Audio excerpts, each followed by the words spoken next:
Hi lovelies, welcome back to my channel. So today we'll be talking about how to delete your YouTube video. First you need to go to your YouTube studio, click on it and search for the video you want to delete and click on it. I want to delete this video because I think the content I didn't do well on it, so I want to delete it, and click on the setting here, the edit settings. Click on advanced settings. Or you click on the advanced settings and you come down here and see delete from YouTube. You click on delete from YouTube. Okay, are you sure you would like to delete this video? You say okay, all right,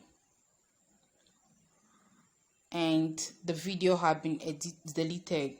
So you can see you can't find the video here again. I can't find it again, so it has been deleted. So thanks for watching. Don't forget to subscribe to my channel and click on the notification bell so you can always get notification each time I upload video. Thanks for watching. Drop me a comment. Bye.